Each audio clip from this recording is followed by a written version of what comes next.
and welcome back to our channel. If this is your first time visiting our channel, my name is Verlene. Our channel is about family vlog, lifestyle, growth, finances, and just improvement in general. Today we'll be talking about Credit Score 101 in a language that our teenagers and young children will be able to understand. And the audience that we're targeting for this is actually children within the United States. And if you're interested, keep watching.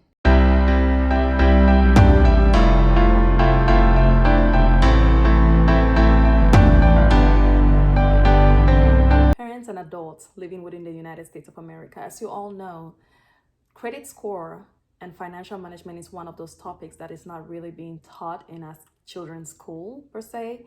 Of course, they are being provided with all the wonderful knowledge that will help them, get a career, secure a job, and all that. But when it comes to managing their finances, that is a topic that we as parents, guardians, it's our responsibility to teach our kids how to be financially responsible at very early ages.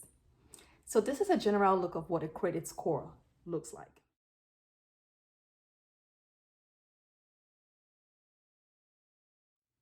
A credit score between 300 to 579 is considered poor. A credit score between 580 to 669 is considered fair. A credit score between 670 to 739 is considered good. A credit score between 740 to 799 is considered very good, while a credit score between 800 to 850 is considered excellent. So what is a credit score? A credit score is a 3-digit number designed to represent the likelihood that you will pay your bills on time or that you're financially responsible to pay your bills on time. Credit scores are calculated using information in your credit reports, including your payment history and the amount of debt you have and the length of your credit history. Credit scores are used by potential lenders and creditors such as banks, credit card companies, or car dealerships as one factor when deciding whether to offer you a credit, like a loan or a credit card. Think of it this way: if everyone could buy a car or home cash down, there might just be little or no need for a credit score system, correct?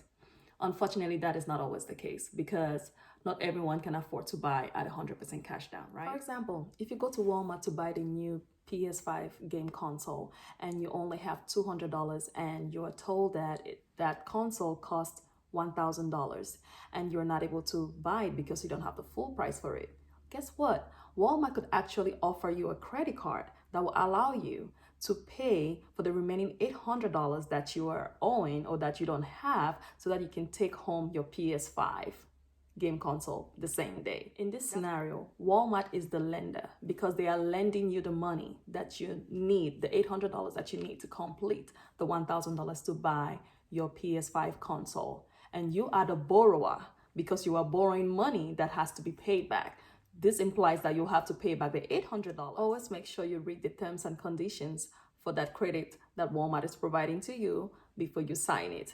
And you might negotiate and settle for a $20 payment a month or $50, or it just depends on you, that you're going to be paying this $800 monthly until you pay it off.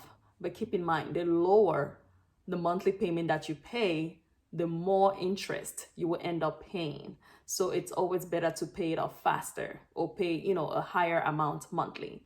I know the next question is, what is an interest rate? We'll discuss that as we go down this video. On the other hand, what if Walmart actually declined to lend you that money? It could be for several reasons, like lack of a credit history or a poor credit score. Take a look at this diagram and know what affects your credit score. Take a screenshot if you need to.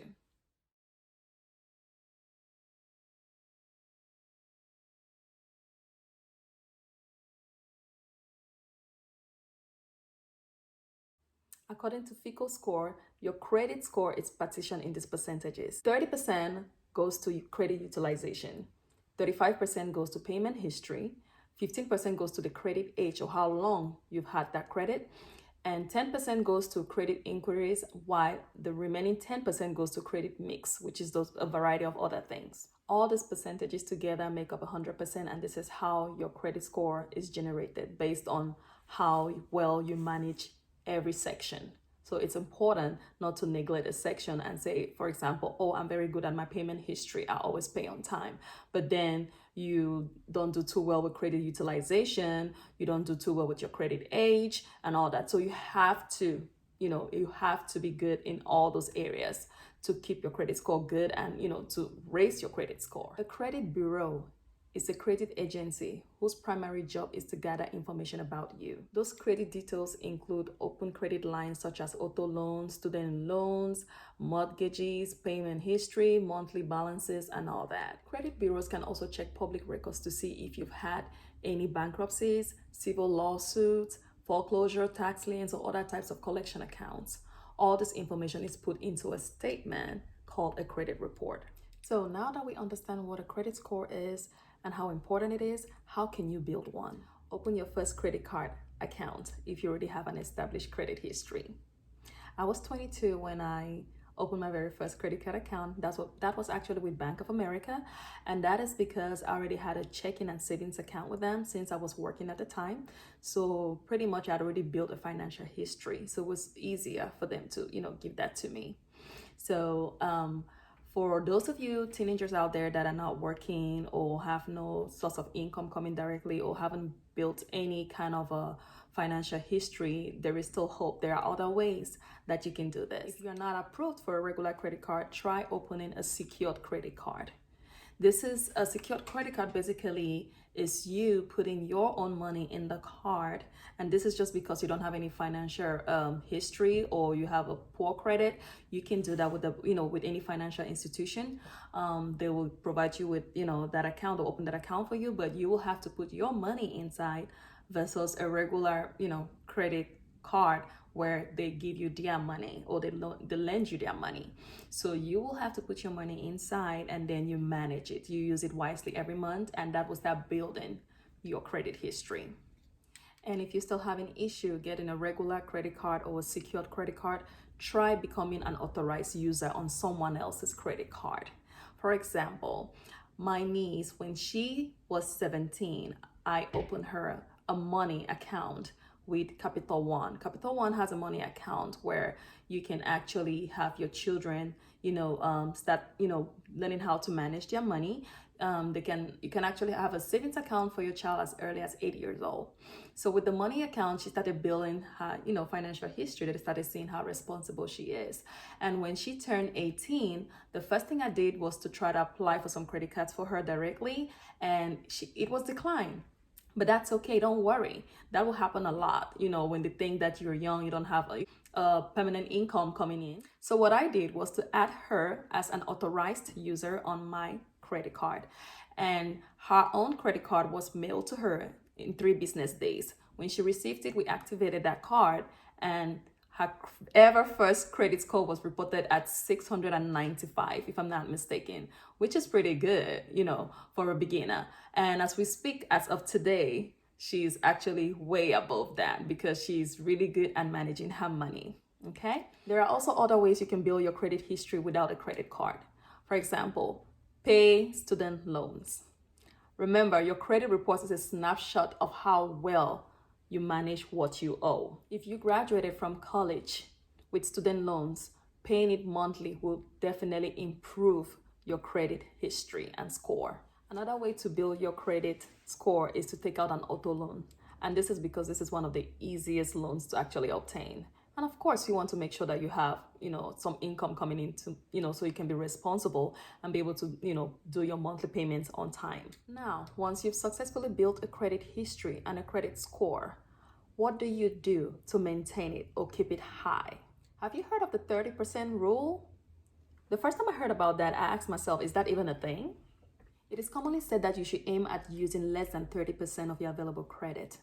For example, if you are approved for a credit card line of $1,000, a 30% of your $1,000 will be $300, right?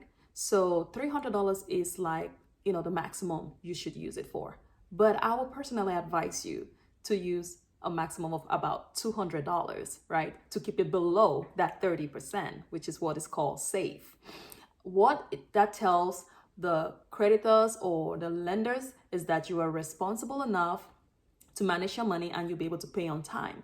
Once you go above that 30%, it tells them that you might not be able to pay on time or that you're financially irresponsible. I know this is really awkward, right? And then you start asking yourself, why would you approve me for $1,000 worth of credit, but then I cannot use all $1,000? That's the mistake a lot of people make. I used to make that mistake myself. When I got approved with Bank of America, I remember at some point I had a credit line of about $5,000 with them. And believe me or not, sometimes when I wanted to do big purchases, like maybe a refrigerator or something, I would go right there, swipe that card with confidence, buy a refrigerator for about $4,000. And then I go ahead, I transfer that money from my debit, from my checking account straight into my credit card to pay it off. So I thought I was doing the right thing. I thought that, hey, I was paying it off. I wasn't doing the minimum payment. I was just paying it off. But I was doing it all wrong. Are you kidding me? No. I was supposed to use just 30% or less than 30% of that $5,000.